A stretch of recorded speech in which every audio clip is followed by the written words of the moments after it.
Bonjour tout le monde et bienvenue à l'émission Ça vaut le détour. Mon nom est Christine Duchesne et je suis très heureuse de vous retrouver. On a une belle émission aujourd'hui, encore une fois. Alors, je vais vous présenter mes collaborateurs du jour immédiatement. Anne-Marie Kerouac, Catherine Duranceau et Nicolas Poirier. Bonjour à vous trois. Bonjour. Ça va bien? Très bien. Oui. Alors, vous avez sûrement remarqué qu'on a de la nourriture encore aujourd'hui devant nous. On va déguster pendant toute l'émission. Et aujourd'hui, on a un carpaccio de bœuf et du saumon fumé avec une salade de roquette et parmesan avec tomates cerises. C'est une gracieuseté du restaurant Houston, avenue Bar et Grill, qui est situé ici au Centropolis de Laval. Alors, je vous souhaite bon appétit. Puis à la fin, on va tous se donner une note globale sur 10 pour savoir si vraiment ça vaut le détour. Alors, bon appétit. Puis on va commencer immédiatement avec toi, Catherine. Toi, avec Anne-Marie, excuse-moi. Oui. Tu as eu la chance d'aller visiter la fromagerie dans le Vieux-Saint-François. Oui, rien de tel que du fromage pour commencer un repas.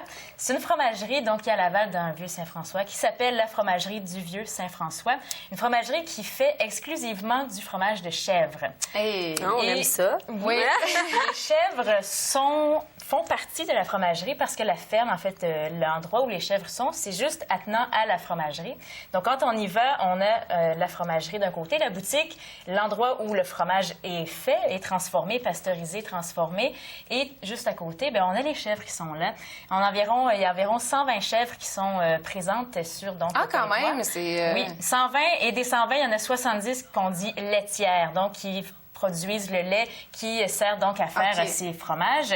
Et quand on y va, donc, bien, en fait, là, on est au mois de décembre et c'est sûr que les chèvres sont à l'intérieur. Il fait un petit peu plus froid, donc les chèvres sont à l'intérieur. Mais sinon, l'été, on peut y aller et les chèvres, il y a quelques chèvres qui sont à l'extérieur. Et la fromagerie, ils ont même aménagé un musée, un petit musée explicatif où on peut apprendre comment est fait le lait de chèvre, comment on extrait, donc tout ce qui est, comment est fait le pis de la chèvre à l'intérieur, comment le lait est extrait et toutes les étapes de transformation du fromage. Donc, on peut assister, dans le fond, à une visite de quelques... Ça dure quoi, une heure? Oui. Ça... Bien, en fait, c'est le temps que vous voulez. S'il fait beau, vous pouvez même y aller. Il y a même des gens qui passent en vélo parce que c'est sur le boulevard des Mille-Îles. Donc, on peut y aller en vélo, visiter. Il y a des panneaux explicatifs sur ce qu'on retrouve à la ferme.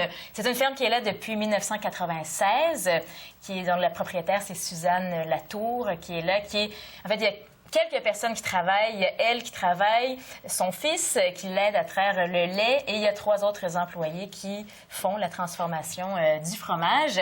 Donc, vous avez la petite boutique où il y a bien sûr du fromage, du yogourt de chèvre, de lait de chèvre et du lait de chèvre. Il faut dire que le lait de chèvre, c'est un lait qui est plus facile à digérer que le lait de vache. Et pour les gens, par exemple, qui sont intolérants ou allergiques au lait de vache, c'est une belle alternative aussi.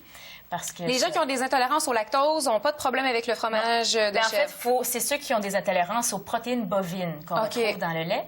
Donc, un intolérant au lactose, pas nécessairement? Bien, en fait, peut-être pas nécessairement, mais ce qui différencie le lait de chèvre du lait de vache, c'est la molécule, le gras, en fait, qui est plus fin dans le lait de chèvre, de ce que j'ai lu. J'ai fait mes petites recherches sur... Donc, les molécules de gras sont plus fines, donc on les digère plus facilement. Et au goût, par exemple? Bien, est-ce qu'il y a une grande différence? Bien, c'est sûr que si vous avez bu du lait de vache toute votre vie, là, vous tombez on au lait est de chèvre, habitué. Oui, c'est un goût, on pourrait dire, plus fort. Mais quand même, dans les fromages, il y a des fromages, oui, il y a des gens qui n'aiment pas le lait de chèvre ou les fromages au lait de chèvre parce que c'est plus fort en bouche. Mais il y a quand même des fromages plus doux et je vous en ai apporté une sélection. Il y en a, oui, qui sont plus forts, là, qui pourraient ne pas plaire à certaines personnes.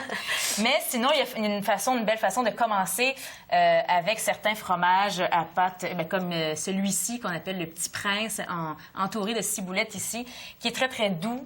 Donc, pour ceux qui s'initient au fromage de chèvre, c'est une belle façon de découvrir la grande famille. Parce qu'il y en a beaucoup. Et à la fromagerie, là, aujourd'hui, je vous en ai apporté 5. Et il y en a beaucoup plus si vous allez donc à cette fromagerie pour tous les goûts, différents styles. Il y en a à pâte affinée, d'autres à pâte non affinée, pâte molle. On a ici... Si je vous les présente, là, Ben oui, vas-y. on a vas-y. ici le pré d'Émile-Île, qui est un demi-ferme, donc à croûte lavée. Vous pouvez voir donc la croûte ici, donc qui est affinée. Donc affiné, ça veut dire qu'il a été mis en chambre froide. On l'a fait maturer pendant quelques semaines, quelques mois. OK. Sinon, ici, donc le pré d'Émile-Île, on a le Lavallois, ici qu'on voit qui est à croûte fleurie. Donc, une croûte blanche assez duveteuse. C'est assez populaire d'habitude. Oui, qu'on peut... ça, c'est un fromage de lait de chèvre. Si on peut penser, des fois, on peut voir ça comme un camembert. Oui, exactement. Ou un brie. Et donc, ça, c'est le Lavallois à pâte molle. On a donc ici le Petit Prince, qui est une pâte non affinée, une pâte plus ferme, entourée de ciboulettes. Et ici, ils font, eux, ce qu'ils appellent les bouchées d'amour. Ça, j'adore ça. Ça fond dans la bouche. Ils appellent ça bouchée d'amour. C'est la même pâte que le Petit Prince, sauf que là, ce sont des petits boules de fromage qui trempent dans de l'huile de pépins de raisin. Et l'huile de pépins de raisin, l'avantage, c'est qu'on peut la garder dans le frigo et ça ne durcit pas. Donc, ça se conserve, on dit, jusqu'à 3 mois dans l'huile de pépins de raisin dans le frigo. Et là, c'est entouré d'herbes de Provence. Et finalement, le dernier ici, c'est le petit cendré. Donc, c'est une pâte également affinée et qu'on entoure donc de cendre et on fait donc maturer. On affine ce fromage-là pendant quelques mois et quelques semaines, quelques mois. Je ne pourrais pas vous dire la période exacte, là, mais et après ça, bien, il y a les petites moisissures blanches qui apparaissent et c'est le cendré. Donc, c'est une petite sélection de ce qu'ils offrent à la fromagerie du Vieux-Saint-François. Et donc, la plupart des fromages sont faits avec le lait de ces chèvres. Il y a quelques producteurs autres qui viennent donner du lait parce que les fromages sont distribués un peu partout à Laval, il y en a à Montréal, il y a un peu partout au Québec aussi, donc pas seulement dans cette boutique fromagerie. Et je pense que tu mentionnais aussi qu'il y a des bas faits en... Oui, en fait, il y a des produits aussi autres, parce qu'on pense à lait de chèvre, il y a une sélection de produits qui ne sont pas faits à la fromagerie Saint-François, mais c'est une femme, la compagnie Caprine, qui offre en fait des savons faits à base de lait de chèvre, il y a du sel de bain et... Les bas, ce sont des bas de laine Angora, les chèvres Angora, qui ont un poil bien spécial, un poil très long, très, très doux. Et il y a une femme, donc, qui offre ces bas là-bas, à la boutique donc, de la fromagerie du Vieux-Saint-François. On peut se procurer les bas en laine Angora. Des bas très, très doux, très chauds aussi. Donc, si vous voulez, vous pouvez... C'est une belle idée cadeau pour la c'est original. Oui, tout à fait. Et pour l'hiver, ce sont des bas qui sont justement très, très chauds et qui... En fait, ça fait aussi respirer le pied, donc rien de tel pour... on peut même s'en servir comme pantoufle à la maison. Là, Oui. des pantoufles, on met un petit bas d'Angora. Et à Noël, on le met dans notre petit bas de Noël. Oui. Vraiment, pourquoi pas? Tu l'as mentionné tantôt, ils sont combien? 4, je pense, à travailler là. Donc, c'est une petite business familiale, mais ça doit être quand même beaucoup de travail pour 4 personnes. Effectivement, parce que, on sait, les animaux ne prennent jamais de congé. Il faut les traire le matin, vers 5-6 heures, elle me disait la dame, le matin. Et le soir aussi, même chose, vers 6 heures, vers 18 heures. Donc, c'est familial, mais c'est aussi les femmes. En fait, c'est 4 femmes, pas nécessairement de lien de parenté. Et son fils, donc, qui travaille. En fait, c'est ouvert 6 jours semaine. Ils prennent une petite pause le lundi, mais une pause de clients seulement parce que les fromages, il faut s'en occuper, surtout comme par exemple les croûtes lavées, il faut les laver, il faut retourner les fromages. Donc, c'est beaucoup de travail. Madame Latour, que j'ai rencontrée, passionnée, mais qui dit que c'est ça, c'est pas de vacances quand on se lance dans une fromagerie. Donc, ton verdict, on peut dire que ça vaut le détour, aller faire un tour justement à la fromagerie... L'adresse du Saint-François. Sur le boulevard d'Émile-Île, c'est 4740 boulevard d'Émile-Île dans Saint-François. C'est Internet facile à se rappeler. Fromagerie du Vieux Saint-François.com pour tous les... Et sur le site aussi, il y a des recettes qu'on retrouve. Quoi faire avec ces fromages. Ça, c'est pratique. On aime ça. Parce que oui, on peut en manger comme ça, nature, sur un petit bout de pain, mais il y a des choses à faire aussi, toutes sortes de recettes. Et justement, tu parlais de temps des fêtes. Oui. Pour les repas des fêtes, si on veut prendre donc du lait de chèvre. Merci beaucoup, Anne-Marie. C'est plaisir. On peut peut-être... On a hâte de goûter. Oui, on va déguster, bien entendu. Et pour déguster le tout, on va y aller avec les fromages, mais on a aussi le vin, le Barbara d'Alba, qui est une gracieuseté des vins Excalibur, qui est un producteur, en fait, un distributeur de vin qui est situé ici à Laval. Donc, on va déguster le tout avec les fromages de chèvre. Moi, j'ai très hâte, c'est mon fromage préféré. Et maintenant, on va passer à la chronique cinéma avec Nicolas Poirier. Toi, tu as eu la chance d'aller voir le nouveau film de Fred Pellerin, Ézy-Mézac. Oui, tout à fait. Et c'est un film qui vaut le détour. C'est un film réalisé par Luc Picard et c'est sa 3e réalisation. Il a fait en 2005 L'Audition. En 2008, il a fait Babine et maintenant, bon, Ézy-Mézac. Donc, c'est la 2e fois qu'il visite l'univers de Fred Pellerin. Et moi, c'est un film que j'ai absolument adoré. Pour tous ceux qui ont aimé Babine, c'est sûr que vous allez aimer ce film-là. Si vous n'avez pas aimé Babine, bien, surprise, vous n'allez pas aimer celui-là. OK. La grosse différence entre les deux, je dirais, c'est que Babine a été tourné à l'intérieur, donc dans un environnement contrôlé. Donc, il y a un effet dans l'image, on dirait, un petit peu plus magique. Tandis que dans le film Ézy-Mézac, c'est un environnement réel. Ça a été tourné à l'extérieur. Donc, même si c'est un conte, il y a certains éléments dans l'image qui sont beaucoup plus réalistes. Ce qui est bien aussi, c'est qu'on découvre beaucoup plus le village, ce village, j'allais dire imaginaire. Non, c'est plutôt les personnages qui sont imaginaires. Alors, pour ce qui est de l'histoire, c'est bon. Saint-Élie de Caxton subit une dépression, laquelle on ne dit pas exactement quand est-ce que ça se passe dans le temps. Et les gens ont faim, les gens ont rien à manger. Et au début, comment ça commence? C'est une mère qui arrive avec un plat dans la cuisine et puis elle a plein d'enfants à table. Et il y a un enfant qui demande qu'est-ce qu'on mange aujourd'hui? Elle dit la même chose qu'hier, de la misère. Ça fait que ça donne bien un petit peu le contexte. Et Ézy-Mézac, c'est le plus jeune de la famille, mais le plus vieux aussi. Sa mère l'a eu dans son ventre pendant comme, je sais pas, une dizaine d'années. Et ça fait 2 ans seulement qu'il est sorti. Et lui, il est très grand, c'est un des plus grands du village. Et lui, ce qu'il se dit, il se dit, bon, ben on va faire un jardin communautaire pour aider tout le monde. Mais là, le forgeron, qui est joué par Guy Doroy, n'est pas tout à fait d'accord avec ça. Donc, c'est un film avec une très belle morale, je trouve, et ça représente un petit peu ce qui se passe maintenant. Économiquement, maintenant, les temps sont difficiles pour certaines personnes. Donc, ce film-là parle beaucoup d'entraide. Donc, c'est une bonne chose. Pour ce qui est du film au box-office, quelque chose que je trouve très dommage, c'est que le film part au numéro 5. Dans sa première fin de semaine, le film a fait 180 000 $. C'est pas beaucoup. C'est vraiment pas beaucoup parce que Babine, en 2008, ça a été le 2e film avec les plus grosses recettes au Québec. Est-ce que vous aviez eu la chance de le voir, Babine? Moi, non. Oui. Oui? Oui? Oui, je l'avais vu en DVD, par contre, pas au cinéma. Mais très, très bon film. Comme tu disais, plus. Ben là, je peux pas comparer avec Ézy-Mézac, je l'ai pas encore vu. Mais on est dans le conte. On reconnaît bien l'univers quand même de Fred Pellerin, qui est mis en image. Et Ézy-Mézac, est-ce qu'on reconnaît justement l'empreinte de Fred Pellerin?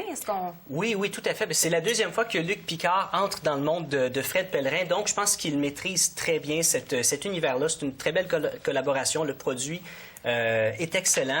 Les acteurs sont bons. Vraiment, tout est bon dans ce film-là. Il n'y a pas de longueur. Mais j'ai entendu certaines personnes pas parler négativement du film, mais peut-être le comparer à d'autres choses. Ce qu'il ne faut pas oublier aussi, c'est qu'il ne faut pas essayer de comparer un film québécois qui a un budget modeste à un gros film américain avec des centaines de millions de budget. C'est sûr que c'est pas comparable. Pour un film québécois, c'est vraiment excellent. Puis c'est un bon film tout court. C'est un film qui peut voyager. C'est une très belle histoire. Et c'est pour tous, des enfants jusqu'à 77 ans qui peuvent aller au cinéma. Oui, tout à fait. C'est un film pour tout le monde. Et quelque chose de dommage, c'est ça, c'est que le film a commencé en 5e position dans sa première fin de semaine. Ça l'a ramassé 180 000 $ en fin de semaine. C'est pas un énorme succès jusqu'à présent, et c'est dommage parce que Babine, en 2008, ça a été au numéro 2 dans les films québécois au cinéma. On parle de 2,4 millions. Donc, c'est beaucoup comparé à présentement les 180 000. Mais en même temps, je me dis, est-ce que c'était une si bonne idée que ça de sortir ce film-là quelques semaines après la sortie de Twilight et Skyfall, qui sont des Il y a un timing d'habitude, non? Oui, bien, il y a un timing pour chaque type de film. Et je ne sais pas si c'était une bonne idée. Au Québec, probablement que c'est différent. Hein? C'est des productions différentes, puis probablement que dans le temps, au Québec aussi, c'est différent. Peut-être. Mais ça joue là-dessus. Il ne faudrait pas sortir un film en même temps que Twilight. Oui. Où il y a des files d'attente. Je ne sais plus où est-ce que j'avais vu ça, mais ça a l'air qu'au mois d'août, certains films québécois, en général, peuvent récolter plus d'argent que si on le sort dans différents temps. Donc, même principe dans les studios américains, chaque période de l'année, c'est pour un type de film. Comme je t'expliquais tantôt, les films au mois de janvier qui sortent, les gros films américains, souvent, c'est des poubelles que les studios ne savent pas quoi faire avec parce que... Les gens ont moins de budget, puis les gens ils n'ont pas disent, aimé. après Noël. Il y a des gros films avec des assez gros budgets qui sortent en janvier, mais ils ne savent pas quoi faire avec. La réaction des gens n'est pas fameuse. Ils le mettent là. Peut-être que ça va marcher. Donc, je ne sais pas si c'était une si bonne idée que ça de sortir Easy Mézac maintenant, mais c'est vraiment un très beau film. Peut-être plus autour du 20 décembre, ça aurait été peut-être une bonne idée. Ah, là, t'as pour d'autres choses un parce conte que... de Mais Noël. là, il y a le Hobbit qui s'en vient. Le Hobbit, le film oui, de c'est Quentin vrai. Tarantino, Ah ouais. ça fait qu'il va être en Mais Mais là, Voilà, rendu avec là, il n'y a plus de temps, finalement. On se dit, on le sort, puis on prend un guest, puis on y Ouais. va. Puis peut-être le bouche à oreille va faire en sorte que les gens vont avoir le goût d'y aller, ceux qui sont Ou les allés. médias sociaux maintenant. Oui, exactement, Oui. c'est vrai. Mais c'est ça, c'est un très beau film, puis il faut encourager le cinéma québécois. Puis les contes, Fred Pellerin, bon, j'adore les histoires de Fred Pellerin, puis ce film-là, il est excellent. J'espère tellement qu'il va en faire un autre. Donc, on peut dire que ça vaut le détour. Oh oui. Alors, comment ça va jusqu'à maintenant? Ça va très bon. Excellent. Très bon. C'est très bien, oui. Anne-Marie a presque fini. Je Je pense que toujours en tu avais appétit à faim. l'émission. Oui, c'est excellent. Alors, on va poursuivre justement avec Catherine. Toi, tu as eu la chance d'aller au Salon des vins Oui. de Laval. Exactement, la première édition au Salon des vins. Est-ce que vous êtes allés? Vous n'avez pas eu la j'ai pas eu la chance? chance, Non? Malheureusement. Pas En fait, trop vite. c'était au Cosmodome du 16 au 18 novembre. Il y avait plus de 100 exposants en allant des agents d'importation, des agences d'importation en vin. Il y avait des kiosques d'accessoires, plein de représentants des dégustations, des produits du terroir. Mais c'était pas seulement un salon des vins, c'était aussi un événement de mode parce qu'il y avait 15 designers québécois qui étaient associés à 15 vins. Alors, on voyait des jeunes dames déguisées en robe qui s'étaient inspirées d'un vin. Donc, Ah, oui? ça nous permettait Donc, il y avait de une thématique entre le vin et oui, le... exactement. Chaque designer était associé à un vin. Ils avaient eu une fiche descriptive et dégustative du vin pour ainsi partir leur création et faire des belles robes. Donc, ça apportait un petit côté de plus au Salon des Mais vins. je trouve que c'est une bonne idée. Est-ce que ça amène un petit peu plus de clientèle, peut-être féminine Oui. aussi, pour attirer... Ben, c'était le fun parce qu'on se déplaçait et on se disait, mon Dieu, pourquoi est-ce que ces filles ils portent ça? Et ensuite, les mannequins qui portaient la robe décrivaient le vin et ensuite, ça nous donnait le goût d'aller au kiosque et de goûter à ce vin-là. Ah. Donc, c'était le fun, une petite promotion et on découvre aussi des designers québécois. Ben oui, en même temps. Ouais. Des robes qui seront disponibles après qu'on peut acheter. Oui, on peut les voir. Peut-être pas acheter parce que c'était très créatif et des fois peut-être un peu trop runway pour nous. Là. Mais maintenant, je vais vous parler des dégustations. Il y avait énormément de choix et pour ceux qui aimaient beaucoup se sucrer le bec, il y avait de tout. Ça allait aux boulangeries, au chocolat, des cabanes à sucre. Mais là, je vais vous parler de mes coups de cœur parce qu'il y avait tellement de choix, tellement de kiosques.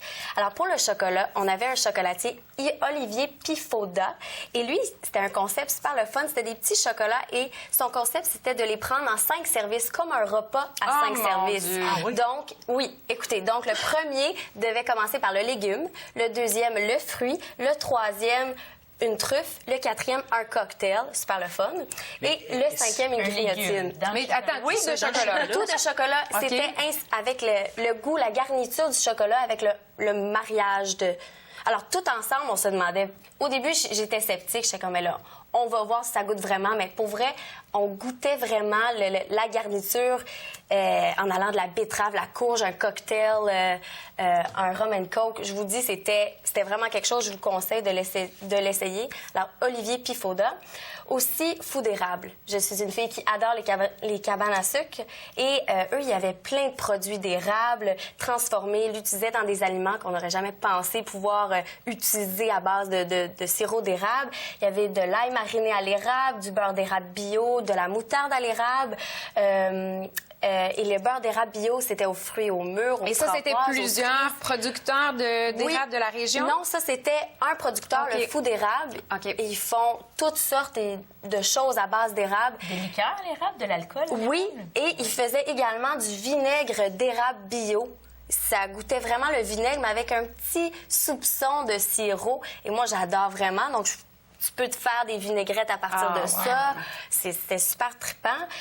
Également, une fromagerie. On parlait de fromage. Ouais. La fromagerie Vache à Mayotte, qui est un fromage de l'Abitibi, donc à 700 km d'ici. Et c'était le fun parce qu'ils me l'ont servi chaud. Ils le mettaient sous une lampe chauffante. Ils prenaient un couteau pour le mettre sur un bon pain chaud. Et à la toute fin, ils m'ont mis un petit soupçon de caramel d'un autre kiosque. Donc, on fait des mélanges des 2 kiosques, de délices et rabeilles, que ça s'appelait. Et vraiment, caramel et fromage chaud, c'est succulent. Je vous le conseille. C'était très bon. Donc, c'est le fun. Ça nous permet vraiment de découvrir des choses et des produits du Québec. Est-ce qu'on disait quel vin ou quelle liqueur on pouvait boire avec ces produits-là? Eh bien, exactement. Le vin, c'était à l'étage au bas. Et évidemment, on a plein de sortes de vins, il y avait des importateurs du Québec, des vignobles du Québec. Et je vais vous parler de mes coups de cœur. Premièrement, est-ce que vous savez que ça existe un vin fait à base de tomates? Ah, non, moi, je suis pas au courant. C'est fun, hein? Oui. Alors, Omerto, ils ont créé le premier vin apéritif à base de tomates au Québec. Ça vient de la baie Saint-Paul, dans la région de Charlevoix. Et c'est un vin plutôt pris en mode sec, donc apéritif, ou aussi en moelleux pour le dessert.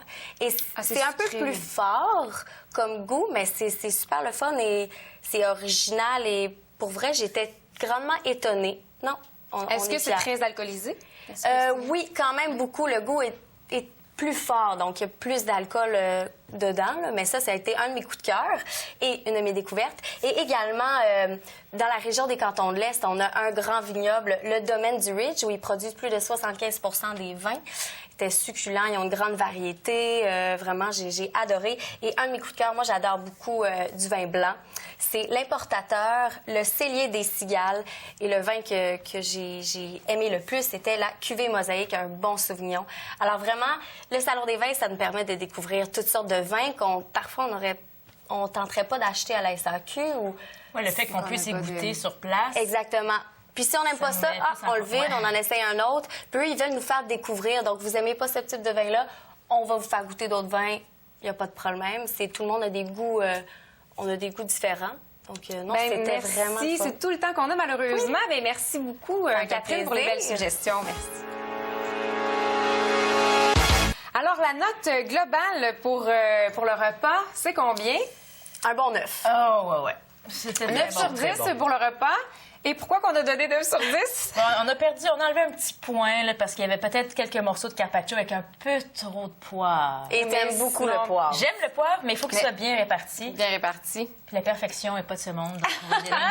Mais 9, c'est quand même très bien. Un beau 9 ou même, moi, je donnerais 10 sur 10 pour le vin parce que c'est absolument excellent, surtout avec le carpaccio, les fromages. Et par très bon expérience, vin. le Barbara vin d'Alba. était très bon. Oui. Au Salon des vins, j'ai goûté à plusieurs vins. Exactement. Très bon. Une experte de la chose. Alors, mes coups de cœur cette semaine, c'est... j'ai 2 bons coups de cœur. En fait, il y a une super activité pour les enfants à Laval en ce moment.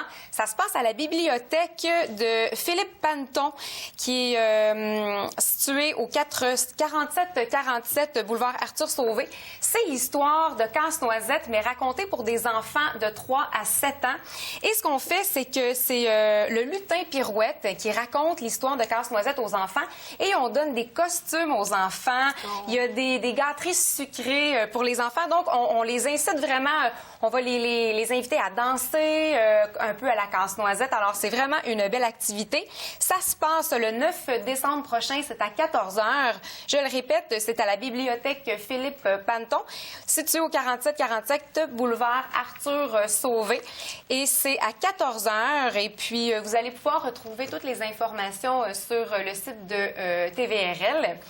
Et le deuxième coup de cœur, en fait, je veux en parler parce qu'on est dans le temps des fêtes et c'est très important, je trouve, de sensibiliser les gens à ne pas utiliser leur véhicule lorsqu'ils ont consommé de la boisson. Alors, on va tous passer un alcotest. C'est un éthylotest, en fait, qu'on appelle. C'est pour calculer, c'est pour vérifier vous-même, en fait, le taux d'alcool dans le sang. Et c'est disponible chez Jean Coutu, Bonissoire, les dépanneurs voisins et en ligne. Vous allez au www.nuitmagique.ca. Puis, on peut vous envoyer une caisse. Par exemple, si vous avez un souper à la maison...